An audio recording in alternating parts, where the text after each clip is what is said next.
Bismillahirrahmanirrahim. I am Dr. Sana Jabin, working as an assistant professor in Department of Botany, Division of Science and Technology, University of Education, Lahore.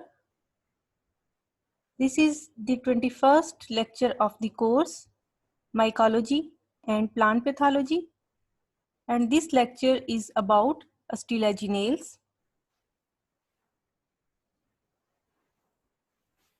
In previous lectures, we have studied about the agaricales, polyporales, and uridinales in Basidiomycota.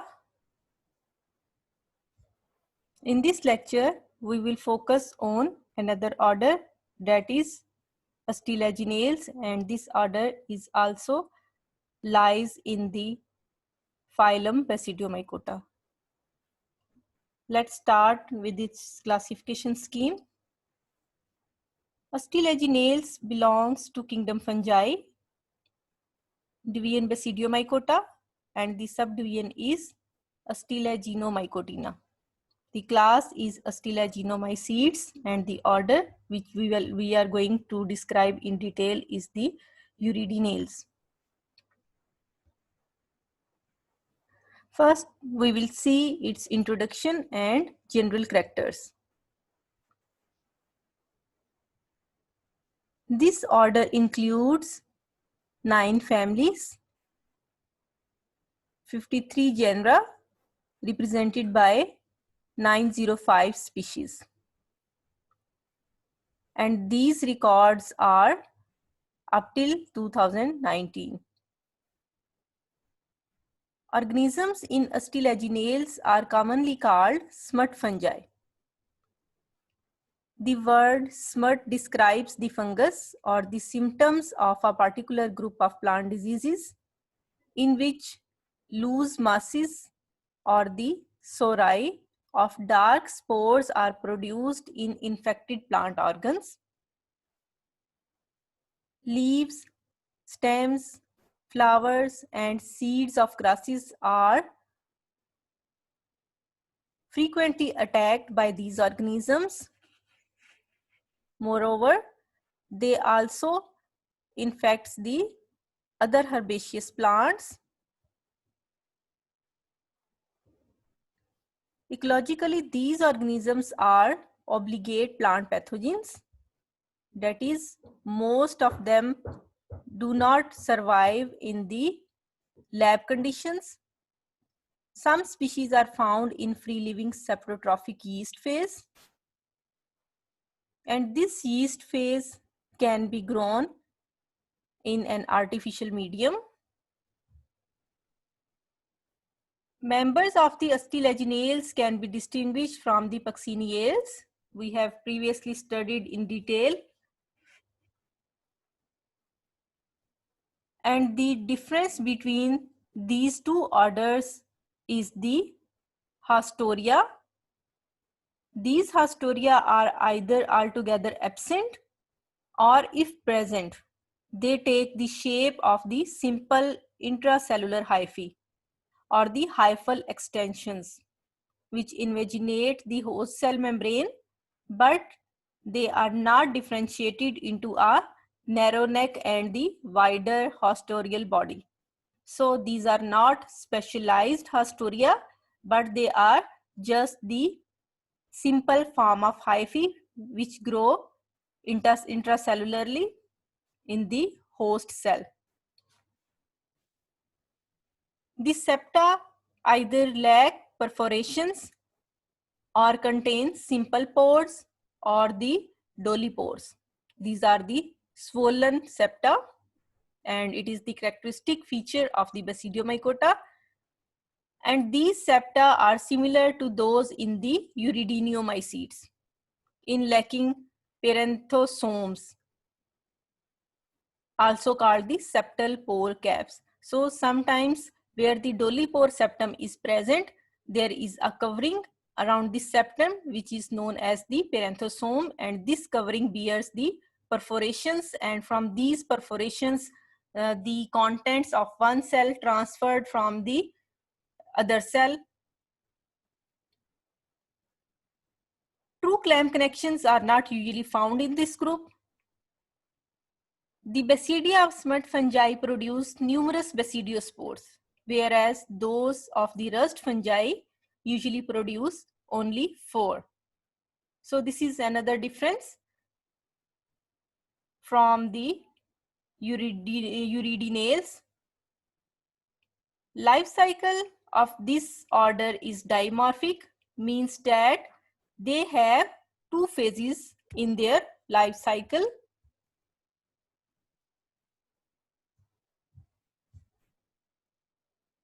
First phase is a yeast-like phase, and it is monokaryotic, and the homokaryotic, from which grows saprotrophically but unable to infect the plants. And the other one is the dikaryotic or the heterokaryotic. This is the mycelial phase, which is infectious on the host plants but cannot grow saprotrophically. So these are the 2 phases which are found in the life cycle of Astilaginales. Here in this picture, you can see an example of a member of Astilaginales, which is the Astilago maedis. And here you can see the infection in the form of galls, which are produced in the seeds of the maize plant. And these galls are filled with the spores of the members of Astilaginales, which is the Astilago maedis. Here you can see another disease which is known as the loose smut of barley, and it is caused by Astilago nuda. And here you can see the whole inflorescence is infected and the seeds are destroyed by this organism. Other example is the Astilago triticei, and it is the causative agent of loose smut of wheat. Here you can see the wheat kernels which are infected by the Astilago triticei, and this is seems to be the healthy plant, and these are the infected kernels of the wheat plant. And here you can see the spores are here in the form of loose masses. So it is termed as the loose smut of wheat, in which the spores are not covered by the seed covering, but they are dispersed. Another example is the Astilago hordeae, and it causes covered smut of barley and oats. The term covered smut means that the teleospores produced in the cereal grains replace the internal tissue of the seed, but they remain covered by the outer layer of the grains and are released only during the threshing. So this is the covered smut of barley and oats. Astilago maedis is an important example of corn smut. Let's have an overview of its classification. Then we will move towards its general features, importance, and life cycle. Astilago maedis belongs to kingdom fungi, division Basidiomycota, class Astilaginomycetes, and the order is Astilaginales. The family is Astilaginaceae and the genus is Astilago, and we are going to discuss this organism in detail in the next slides. Here in this picture, you can see the infection caused by Astilago maedis on the maize plant. And here you can see the seeds are infected by Astilago maedis, and these are the galls which are produced by the extensive production of the teleospores.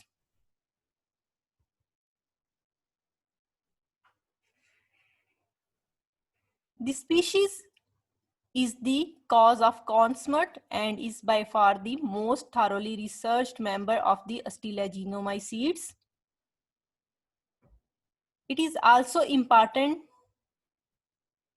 to tell here that the genome of this species has also been sequenced. This species produce two types of spores. The teliospores of Astilagomedis are long-lived and can survive in the soil for several years.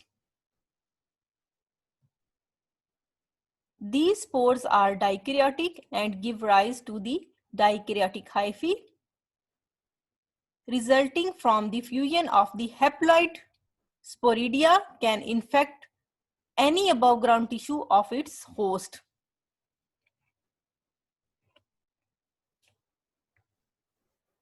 Wild and cultivated zea maize, that is the maize plants, are its host, and they enter through the stomata or the direct entry through the aprisorium, which is the swelling, and then it penetrates into the host epidermis. The infected host organs become strongly hypertrophied to form the galls. This is in contrast to the other smuts in which symptom development is confined to the developing seeds of the host, and the infection usually occurs at the seedling stage followed by a prolonged symptomless phase. So as a result of infection and the hypertrophy, the developing seeds of corn become replaced by gall-like outgrowths. You have seen in the previous picture, which measures about 50 centimeter in diameter or more or less. These tumors are eaten as a traditional Mexican food in many parts of the country, and it is also available in the markets in the preserved form in the form of cans. And the farmers even use these organisms to spread the disease in the maize field so that more of the fungus can be grown and used as food. Now moving towards its life cycle.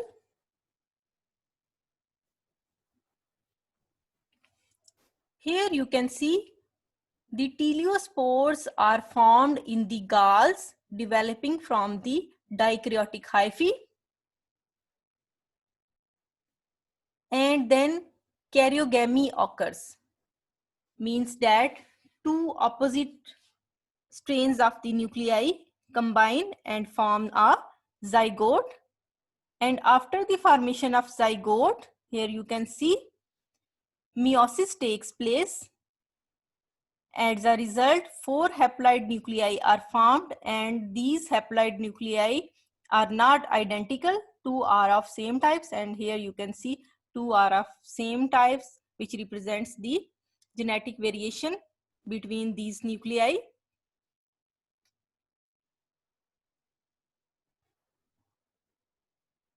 After the germination of this form, as a result, a promycelium arises, and this mycelium bears all these 4 haploid nuclei, and after that 3 septa are formed. Here you can see it is the triseptate promycelium, and each segment buds of numerous haploid sporidia. Here you can see these are the haploid sporidia, and these are also known as basidiospores, and these spores are haploid because they are produced from the process of meiosis. And this segmented promycelium is termed as the basidia. Since it is septate, so it is known as the metabasidium. These sporidia bud in a yeast-like manner. Here you can see they start budding and are capable of saprotrophic growth. That is, they can be grown easily on the culture medium as well as other dead organic matter, and they do not infect the maize plants. When yeast cells or the sporidia also termed as the basidiospores of the compatible mating type,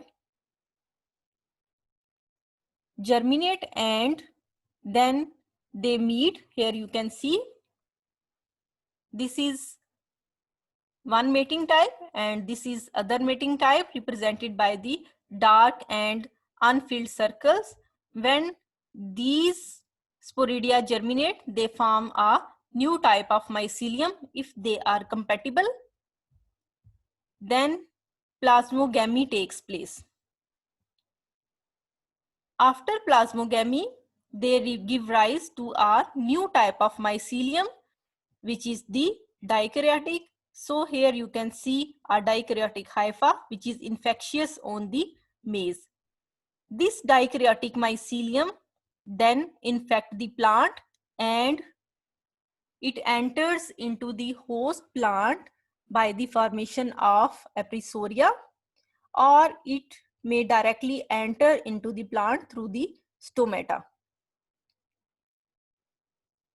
After the start of the infection, it produces galls by the process of hypertrophy, in which there is rapid division, and as a result, dikaryotic spores are formed from this dikaryotic mycelium, and these spores are formed in the seeds of this plant. And here you can see a large number of teleospores are produced, and these spores are dikaryotic, and these spores are produced in large number. So here you can see the formation of galls on the kernel of the maize plant. Here you can see another picture, which is the modified form of the previous one in the form of a colorful picture. And here you can see the teleospores, which are dispersed by the wind, and these teleospores are dikaryotic, and then these two nuclei combine to form a zygote. After the process of meiosis, probasidium is formed, and then these four haploid nuclei move into the probasidium, and then septa are formed. And after the formation of septa, each segment give rise to a new type of cells, which are called the sporidia or the basidiospores. These basidiospores, if compatible, then they germinate and combine. Plasmogamy takes place, and other type of hyphae is formed, which is known as the dikaryotic mycelium. This dikaryotic mycelium then infect the host leaf, and it enters into the leaf by the formation of apisorium. Here you can see the swelling on the hyphae, and this is the apisorium, and then it enters into the host, and after the entrance into the host, it produces the mycelium that infect the kernel of the wheat. And here you can see the mature tumors are formed, which are covered, which are filled with the large number of teleospores. This is all about the life cycle of the Astela gommadis. Let's have a look over another type of smut, which is known as the loose smut of wheat. Here you can see a large number of spores are produced, and these spores are known as the teleospores, and these spores are dikaryotic, and then these spores, if fall on the flower of the wheat, here you can see this is the flower of the healthy plant of wheat, and these spores then fall over here, and after falling on the flower, the nuclei of the teleospore combine to form a zygote, and then basidiospores are produced here, and these basidiospores germinate to form two different compatible hypha that combine and infect this plant. And during the infection, the mycelium become dormant in the seed. When the seed are formed, the mycelium is present inside the seed in the form of a dormant mycelium, and then the seeds are harvested, and these seeds bear the infection of the smut fungi, and when these seeds are sown in the next season, as a result, the mycelium grows along with the plant. So this is known as the systemic infection. When this mycelium grows with the growth of plant, then after the maturation of the plant and the formation of the kernels, this mycelium become activated and then started producing the teleospores, which are produced in large numbers, and then these teleospores again infect the flowers of the plant, and then this life cycle continues. This is all about smut fungi or the order Astrulaginales. Thank you very much.